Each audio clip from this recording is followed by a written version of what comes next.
What the hell is up, everybody? Louis back here again for another great week of fights. UFC Vegas 54, you got Jan Blachowicz taking on Alexander RAKIC. Huge fight at 205.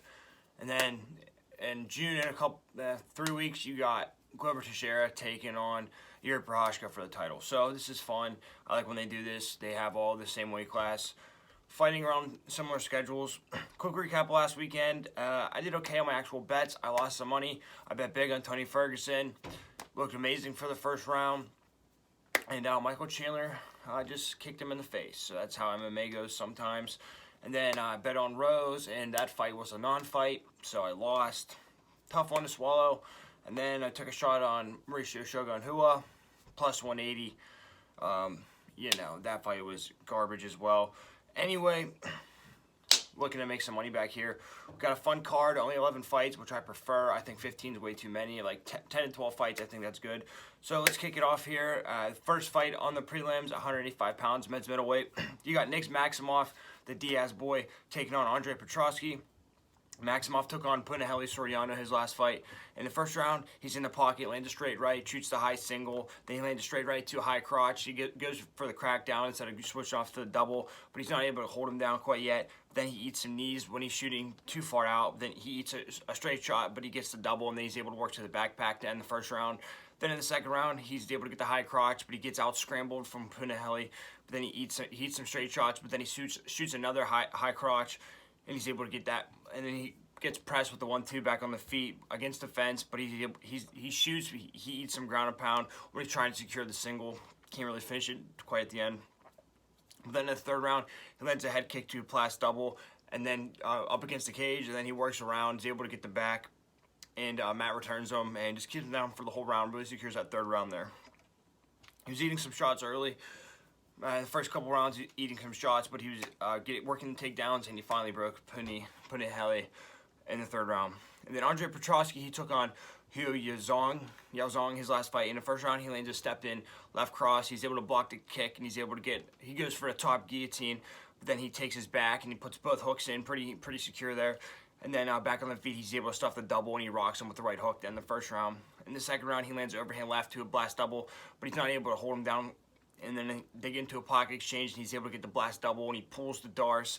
Then he switches to an arm triangle, and then he's able to take his back. So he's going for some risky submissions, which I don't really like, but then he's working to a secure position like an arm triangle. Then in the third round, he gets pressed with the hook, but he's able to get the blast double, and he takes it back, puts one hook in. Then back on the feet, he shoots another straight double, but he gets stuffed. But he's able to get the single leg takedown and get the arm triangle submission in the third round. So I like to see that out of him. Really going for it all 3 rounds. Petroski plus 270, MAXIMOV minus 350. I don't know, man. MAXIMOV was the underdog his last fight. Now he's minus 350. Just based on odds alone, I'm going to go with Andre Petroski. He has decent wrestling. He can hit hard. MAXIMOV gets hit. It all depends, in my opinion, about Petroski's conditioning, but he only needs to win 2 out of 3 rounds, so we'll see. But with that line, I'm going to take a shot. My pick here is Andre Petroski. Second fight on the prelims, 125 pounds, men's flyweight. This was supposed to happen a couple weeks ago. They're just rebooking it. Tatsuro Taira taking on Carlos Candelario. I already went over it before, so I'm not going to spend too much time on it. Taira fought outside the promotion. He took on Ryuya Fukuda. In the first round, he gets a double to the clinch on the fence, uses a key lock to get a back trip, and then he's in a full mount, and then he switches over, and he's able to get the triangle submission from his back, and that's that. So he looked okay. Not too much tape on the dude. Carlos Candelario took on Victor Altamirano his last fight. In the first round, he gets a head kick to a single leg takedown, and then he back on the feet lands a 1-2 in the pocket, and then he's able to secure another high single takedown. Then in the second round, he eats some straight shots in the pocket, but then he lands a short left hook to a double, and then he switches to gets the single leg takedown off the fence. But then in the third round, you can tell he gets noticeably tired. Then he's eating some leg kicks and some short hooks when he's standing in the pocket. But he gets jabbed up at range. He gets pressed and taken down with a body lock trip, and he gives up his back.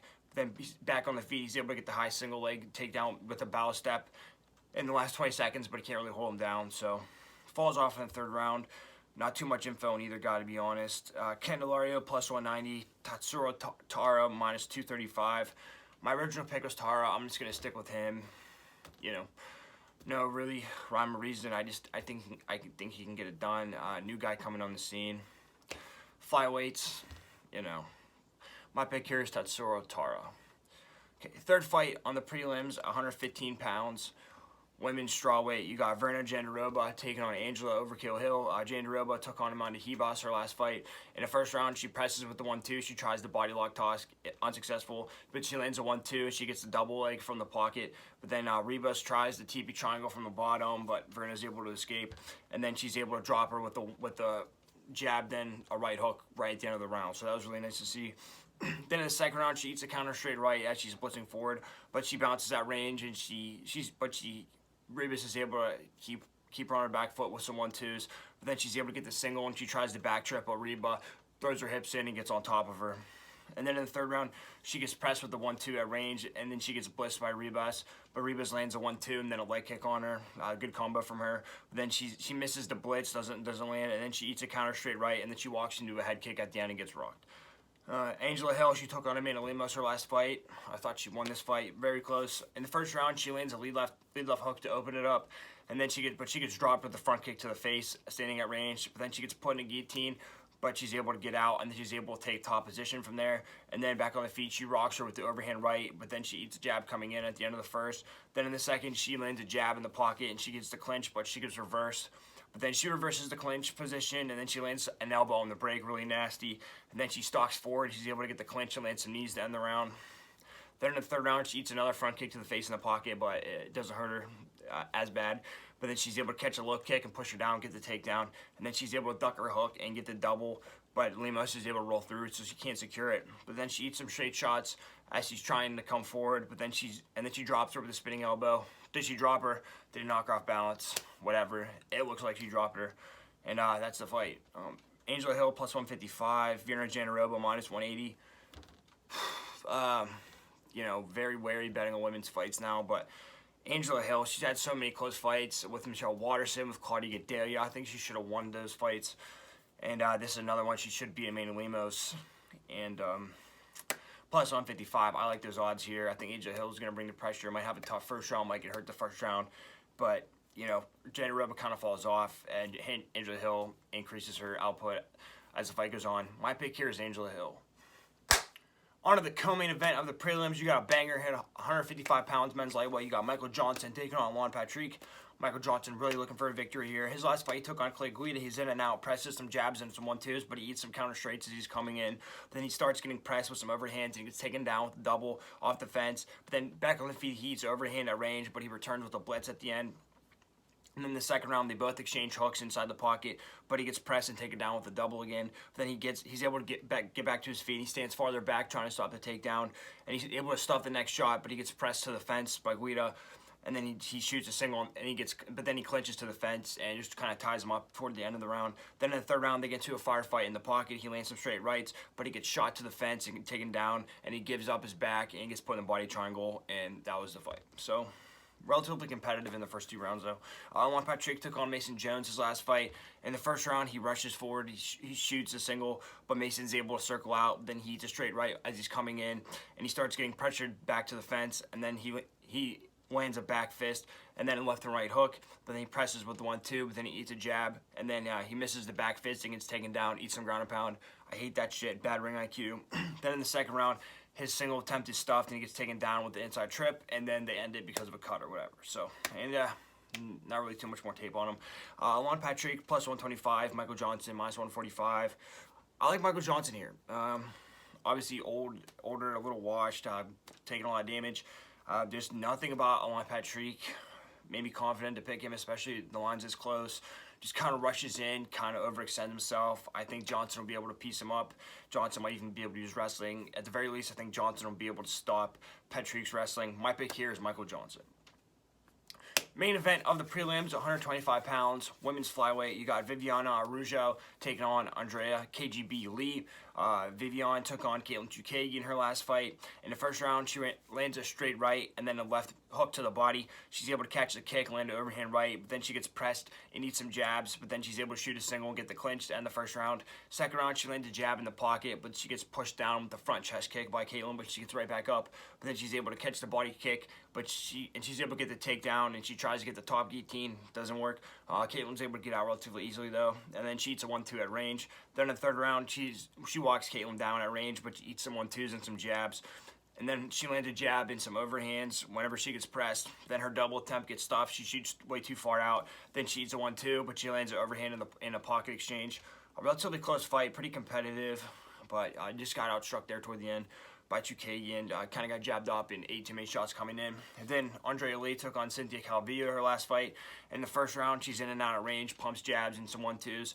She lands a 1-2 and some body kicks, but then she gets caught, and then she gives up. Her kick gets caught, and she gives up her back standing for the rest of the round. And then in the second round, she starts keeping distance with a front kick throughout this round, and then she presses with a body hook and then a knee, and then she lands a step in left hook in a 1-2, but then she walks into a straight right at the end, and then Cynthia doesn't answer the second round. So basically, Andrea Lee and Cynthia Calvillo kept on the feet the whole time, a slugfest. Andrea Lee was just landing the more shots, getting through, a little more precise, more straight shots, getting to the target quicker. Andrea Lee, minus 115, Viviane Araujo, minus 105. Competitive fight here. I just like Andrea Lee. I know Calvillo's gone a little downhill recently, but I thought her striking looked really good. I thought she wasn't afraid to get in the firefight, and she kept it clean and crisp. My pick here is Andrea Lee. All right. On to the first fight of the main card at 125 pounds, men's flyweight. Yep, you got Jake Hadley taking on Alan Nascimento. Jake Hadley took on Mitch Raposo his last fight in the Contender Series. This is his UFC debut. In the first round, he pressures toward the fence with some jabs and some step-in 1-2s, but then he gets countered with some hooks when he's coming in, but then he gets taken down with the double. As he's coming in, he tries to omoplata off his back. It doesn't work, obviously, but back on his feet, but then he gets taken down at range. Then in the second round, they both trade 1-2s at range, but then he's able to stop the single leg this time. He lands a body kick, and he's able to get the double off of the fence, and he wraps his legs up like you see Khabib do. And then he's able to transition to the back and get the rear naked choke submission. So really good wrestling out of him. Might have taken a round or two to really get started, but once he turned it on, he got it, and just took his time and worked for the back of the submission. Then Alan Nascimento took on Tagir Ulanbekov his last fight. In the first round, he eats some jabs at range, but then he lands a jump knee, but he gets taken down for it. I hate that stuff with the body lock from there. But then he tries to armbar, doesn't get it, but he uses it to sweep, and he gets to his feet, but then he gets clinched again, and then toward the end he gets body locked, but he's able to keep the whizzer, and he's able to reverse. And then he tries to get a leg lock. Then he gets put in a top guillotine at the end. Doesn't get submitted, but at least he's scrambling, making some dumb decisions, but he's scrambling on the ground, not accepting position, which I like to see. And then in the third round, he gets shot to the fence and then clinched to the fence, and he pulls a Kimura. Nothing happens from there, obviously. It really never works. Then in the third round, he lands a jump knee, and then he uses the Kimura to sweep, and then hits a reverse triangle, but not too much happens there. Can't really finish it. Alan Nascimento plus 180, Jake Hadley minus 220. I like Jake Hadley. Line's a little bit wide, but Nascimento seems like he puts himself in bad positions. He's relying too much on his submission game from his back, and I think Hadley's a little too smart for that. I think Hadley will be able to secure the top position because whenever he took Raposo down, he took his time, secured, wrapped the legs up, and went to the back. So I really like seeing that out of him. Line's a little high, but I got faith in him. My pick here is Jake Hadley. All right, on to the second fight of the main card, 155 pounds, men's lightweight. You got Frank Camacho making his return, about a year and a half off, taking on Manuel Torres. Frank Camacho took on Justin James his last fight, and not much happened. Justin James took it on short notice, and Camacho eats some left hooks in the pocket, then he just got KO'd by some left hooks, and that was that. And then before that, he took on Beneil Dariush in 2019. Against Dariush, he presses forward, eats a body kick and a straight left. He eats a body kick and an uppercut when he's in the clinch. Then he gets taken down with a double inside the pocket. Then he gets mat returned a few times and put in a rear naked choke and just gets submitted just like that. So, I mean, I know Dariush is good, but, you know, not really much to go off of here. And then Manuel Torres took on Colton England in his last fight in the Contender Series. In the first round, he lands a front face kick, pumps jabs in the pocket. He's able to stuff the double, but he gets clinched to the fence. But then he's able to reverse the clinch. And then I guess there's an inverted eye poke to happen, but then the ref doesn't stop the fight, so then he lands a head kick, and then a left hook and a right hook, and then he drops him and gets TKO, and that was that. So, not too much to go off of with him either, but can't really blame him. because the ref didn't stop the fight. So, Manuel Torres, minus 125, Frank Camacho, plus 105. My pick here is Manuel Torres because Camacho hasn't fought in a long time, and when he has, he's got knocked out and he's gotten submitted, and you know, who knows what's up with him, to be honest. You know, Manuel Torres has fought more recently, and he looked, from what I saw, he looked good. And quick extra bet, if you go Manuel Torres by submission, plus 450, he has a ton of submissions on his record. I like that one. Or if you want to go under 1.5, plus 115, I don't see this one going long. My pick here is Manuel Torres. Okay. Third fight on the main card, 125 pounds, women's flyweight. You got Katlyn Chookagian taking on Amanda Ribas. Chookagian took on Jennifer Maia her last fight. In the first round, she eats some leg kicks and a 1-2 in the pocket. She eats a straight shot, but then she's able to get the body lock takedown, work into half guard, stay on top for the rest of the round. Not too much damage, but enough to keep busy. Second round, she eats a step-in right hook from range, but she's able to get the body lock to the fence. She tries to press a jab, and she gets countered with some overhands as she's coming forward, though. Then she lands a head kick and overhand right, and then lands a knee to the head all in succession, and then she's able to take the back whenever Maia tries to do an arm throw. Stupid on Maia, like, throw, and I basically gave her back, and Chookagian sunk the hooks in, so good on Chookagian. And then in the third round, she presses with the 1-2. She's in and out with jabs. She eats a straight coming in, but then she lands a 1-2 from range, and then she lands a jab to the body, and then a straight right to the head, and really turned on the third round, really looked impressive, really outstruck her there. Then Amanda Ribas, she took on Brenna Jandiroba, already went over it, but that was both their last fights. In the first round, she stays at range. She trying to get in, trying to find the jab, but she gets taken out with the double. She tries the TP triangle, doesn't work, but then she rushes in, gets dropped with the right hook right at the end of the first round. I guess she was already losing, but, you know, as at the end of the round, don't need to do stuff like that. Then in the second round, she lands a straight right whenever she gets pressed, but then she lands a back kick to the body, and she lands some straight rights in the pocket, and then she's able to stop the single leg attempt, and then she's able to get on top, throw her hips in.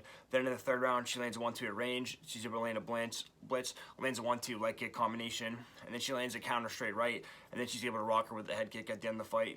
So second and third round, really good performance, and then first round, you know, just kind of got caught there. Amanda Ribas plus 155, Katlyn Chookagian minus 180. I just think Katlyn Chookagian's going to do what she does and just piece her up, jab her up, maybe get a takedown from the clinch. We'll see. The line's not too wide. I mean, a little bit, but, you know, Katlyn Chookagian only loses to the best of the best. Amanda Ribas is still in the come-up. I like Katlyn Chookagian. Katlyn Chookagian by decision, plus 110. Katlyn Chookagian straight up, minus 180. My pick here is Katlyn Chookagian. On to the feature fight of the main card, 135 pounds, men's bantamweight. Should be a banger here. You got Davey Grant taking on Luis Smolka. David Grant took on Adrian Yanez his last fight. Great fight. In the first round, he circles outside, eats some 1-2s and some jabs on the fence, but then he lands some leg kicks at range, and then he lands a leg kick, but he eats a left hook, and he misses a hook, and he eats a counter right hook from Yanez. Pretty back and forth, but Yanez pulled away there. And then the second round, he gets pressed with a jab, but he returns a 1-2, and then he bites on Yanez's jab fake, and he eats a straight right from there. But then he lands a front kick, but his single leg attempt is stuffed. Then he lands a jump knee, and then a hook flurry on Yanez, and then he swings some odd hooks, and then he starts landing some straight rights, and literally wings it and starts hitting Yanez from there, makes it a little dirty. Then in the third round, he lands some straight shots in the pocket. Then he gets countered over the top and eats some jabs from Yanez. But a pretty competitive fight, second and third round.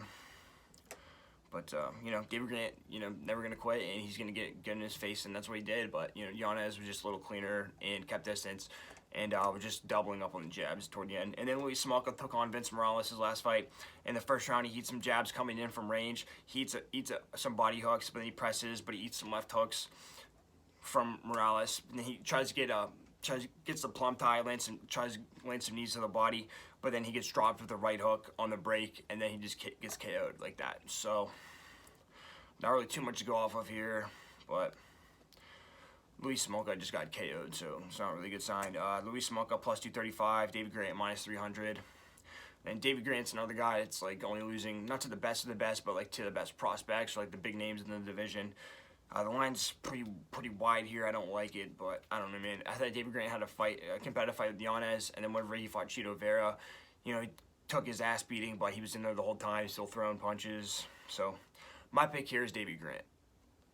On to the co-main event of the main card, 205 pounds, men's light heavyweight. You got Ryan Superman Spann taking on Ian the Hulk CUTELABA. Should be a banger, should be pretty violent. Ryan Spann took on Anthony Smith his last fight. In the first round, he inches forward, lands left hook off of his kick, and he gets around his back standing, but he eats a left hook when he's coming in, and he overextends on a straight right, and he gets dropped, and he slides off of Anthony's back, but he's not able to take his back, and then he lands a jab at range, but then he gets rocked with the lead left hook, and he gets dropped with the counter right, and his takedown attempt is stuffed, and he gets his back taken, rear naked choke to submit it. So, just came out too much too fast, and, you know, just kind of overextended himself, and Spann's kind of like a first-round fighter now, I guess. Ian CUTELABA took on Devin Clark his last fight. In the first round, he hits a jab and a head kick, but then he lands a step-in knee to the body, and he's able to drop him with the right over top of Devin Clark's jab, and then he gets able to put one hook in. He's able to mat return and land some ground and pound from behind to end the round. Then in the second round, he gets able to get a step-in body lock trip into full mount. Then he's able to, and then he clinches him to the fence, and he's able to get the hooks in, gets around the back standing, puts one hook in, but is able to hold him there and dominate the second round. Then in this third round, he level changes, and he's able to get the single leg trip takedown. Then he's able to clinch to the double, and then he gets into full mount. But then toward the end, he gets pancaked when he shoots again. And then Devin Clark, there's like a minute left. Devin Clark does a little bit of work, but nothing crazy. Pretty dominant performance from CUTELABA. Pretty violent when he was on the ground. He made him pay. Ian CUTELABA, minus 220. Ryan Spann, plus 180. I like CUTELABA here. I didn't think too much of CUTELABA before with the Ankle Live fight, but then watching him dismantle Devin Clark like that, I really liked his performance in that. And, you know, if he can get Ryan Spann to the ground, I think it's pretty much over.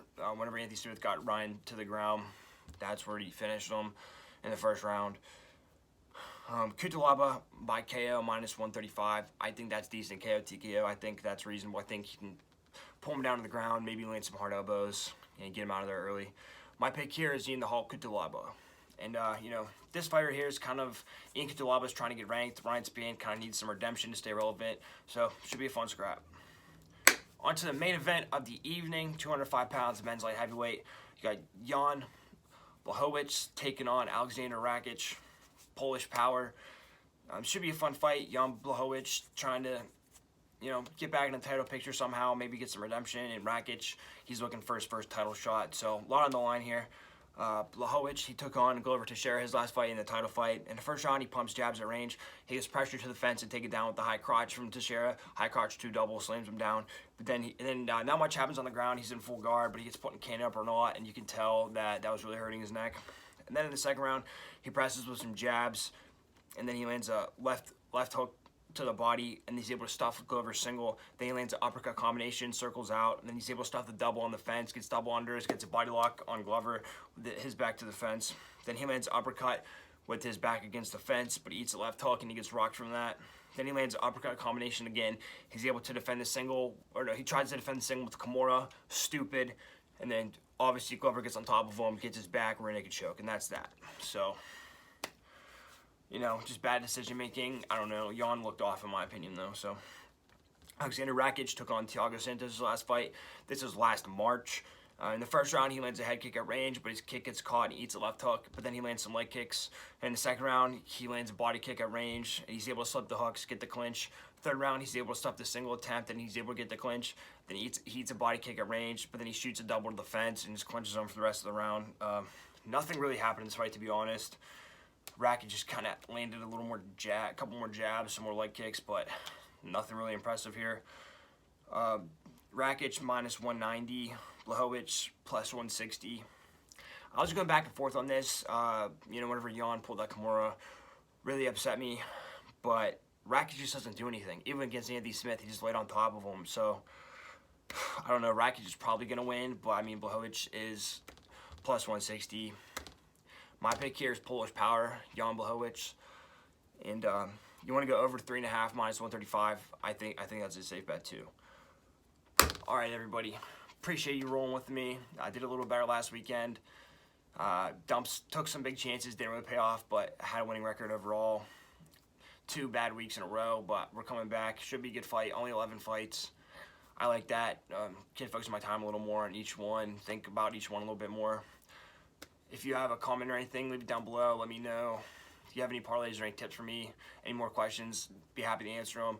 In the description, check Twitter, Instagram, Snapchat, all that stuff. I'll do a quick post-fight recap where you can get in touch with me on there. I appreciate everybody rolling with me. I want to see some violence, and I want to see some money, and I just want to see some good fights. Thanks, everybody.